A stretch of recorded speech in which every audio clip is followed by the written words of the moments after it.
কুমিল্লা সদরের সীমান্তবর্তী এলাকার একটি পুকুরে সেচ দিয়ে অস্ত্র উদ্ধার অভিযান চালাচ্ছে র্যাব 11। আরও জানাতে সরাসরি যোগ দিচ্ছেন সহকর্মী জাহিদুর রহমান। জাহিদ, উদ্ধার অভিযানের কি তথ্য আছে আপনার কাছে, জানাবেন। জাহিদ।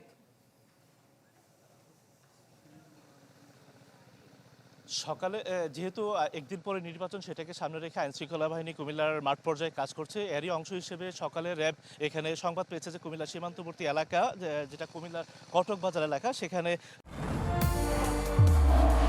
নির্মাণে নাম্বার 1 শাহ সিমেন্ট। পুকুরে অবৈধ অস্ত্র রয়েছে, সেটা সংবাদ কি মূলত তারা এখানে সেচ অভিযান কার্যক্রম শুরু করে এবং তারপরে এখানে এসে পুকুর সেচ দেয় এবং সেখান থেকে আমরা দেখেছি যে বেশ কিছু অস্ত্র তারা উদ্ধার করেছে এবং যেগুলো পলিথিনে মোড়ানো রয়েছে।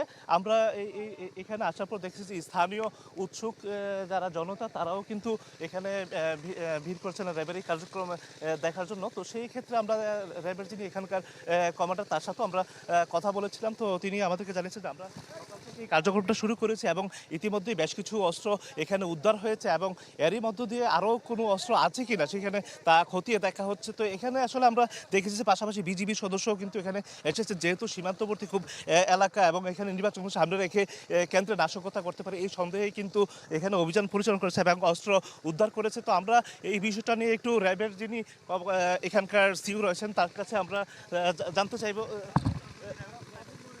এই যে আপনারা অস্ত্র উদ্ধার অভিযান করলেন, কখন থেকে কিভাবে করেছেন একটু যদি আমাদেরকে জানান।